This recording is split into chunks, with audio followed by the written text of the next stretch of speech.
नमस्कार दोस्तों, स्वागत है आप सभी का अपने ही चैनल स्टडी विद प्रेम में। आज हम आपके लिए एक और नई दिलचस्प अंग्रेजी कहानी लेकर आए हैं जिसका हिंदी में अनुवाद करेंगे।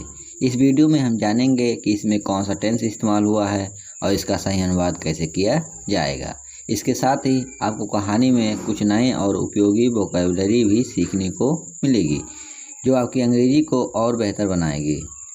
और अगर आपने अभी तक वीडियो को लाइक नहीं किया है तो लाइक कर दें और अगर नए हैं तो चैनल को सब्सक्राइब भी कर दें। तो चलिए शुरू करते हैं इस मज़ेदार और ज्ञानवर्धक कहानी को। आज की कहानी है स्लीपिंग ब्यूटी।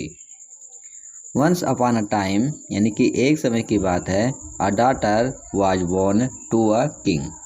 एक लड़की का या फिर एक बेटी का जन्म हुआ एक राजा के यहाँ। He held uh celebration. ही यानी उसने, हेल्ड यानी रखा, आ सेलिब्रेशन यानी कि उत्सव या समारोह। एंड इनवाइटेड 12 फेरीज और निमंत्रण भेजा या निमंत्रित किया 12 परियों को। बट लेकिन फॉरगॉट भूल गया, टू इनवाइट यानी कि निमंत्रण भेजना, द 13th यानी 13वीं को, 1 यानी 13वीं एक को भूल गया।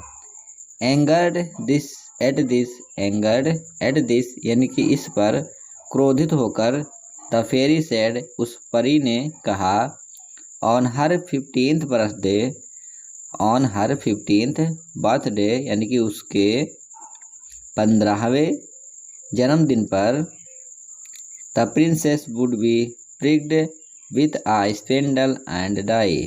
द प्रिंसेस यानी राजकुमारी, वुड बी प्रिक्ड यानी कि चुभ जाएगा, विथ आ स्पिंडल, एक स्पिंडल मतलब होता है कि नोक होता है या धुरा होता है, यानी कि एक धुरा चुभ जाएगा और वह मर जाएगी।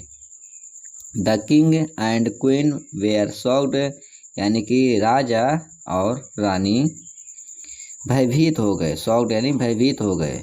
बट द 12 फेरीज लेकिन 12 परियों ने, कंसोल्ड यानी सांत्वना दिया या दिलासा दिया, देम यानी उनको, दैट यानी कि the princess would not die कि राजकुमारी नहीं मरेंगी, but would fall asleep for a 100 year लेकिन वुड फॉल यानी कि एस्लीप यानी कि वे सो जाएंगी, फॉर अ 100 ईयर्स यानी 100 सालों के लिए, लेकिन वे 100 सालों के लिए सो जाएंगी। The daughter grew to be a beautiful and wise woman. The daughter यानी कि वह लड़की, वह बेटी, ग्रू यानी बड़ी हुई, टू बी आ ब्यूटीफुल यानी कि एक सुंदर, और वाइज वुमेन यानी कि समझदार या फिर बुद्धिमान औरत बनी।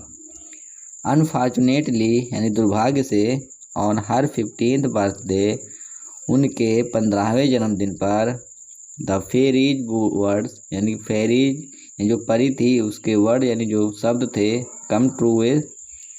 केम ट्रू यानी कि वे सत्य हो गए।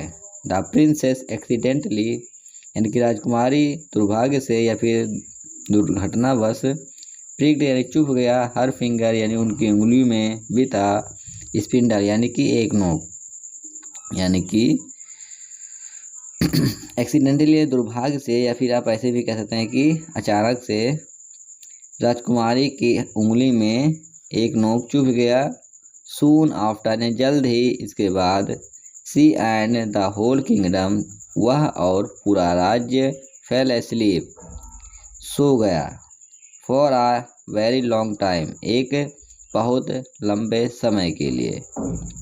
इन द 100th ईयर यानी कि 100वें साल या 100वें साल में, the Prince was passing by the kingdom यानी कि जो राजकुमार था वह उस राज्य के बगल से गुजर रहा था, फिर वो उस राज्य से होकर के गुजर रहा था। When he saw the sleeping princess जब उसने उस राजकुमारी को सोते हुए देखा, ही वॉज चार्म्ड तो उसे वह पसंद आ गई, बाई हर ब्यूटी यानी कि उसकी सुंदरता से, तो उसे उसकी सुंदरता से यानी कि वह उनकी सुंदरता से मंत्रमुग्ध हो गया या फिर उसे पसंद आ गई। इसलिए ही किस्ड हर, उसने उनको किस किया, यानी कि प्रिंस यानी कि राजकुमार ने राजकुमारी को किस किया। सडनली यानी कि अचानक से, सी एंड द होल किंगडम, वह और पूरा साम्राज्य, वोक अप, जाग उठा। अचानक से राजकुमारी और पूरा किंगडम जाग उठा। किंगडम यानी कि पूरा साम्राज्य जाग उठा। मोरल इसका है, इस कहानी से हमें क्या सीख मिलती है कि लाइफ कम्स विथ रिस्क, यानी कि जीवन जो है वह जोखिमों से भरा पड़ा है, बट इन द एंड, लेकिन अंत में, लव कॉन्कर्स ऑल, यानी कि विजय प्राप्त होता है, यानी प्रेम सब पर विजय प्राप्त कर, प्रेम सब पर विजय प्राप्त कर लेता है। यानी कि इसका है कि जीवन जोखिमों से भरा पड़ा है, लेकिन अंत में प्रेम सब पर विजय प्राप्त कर लेता है।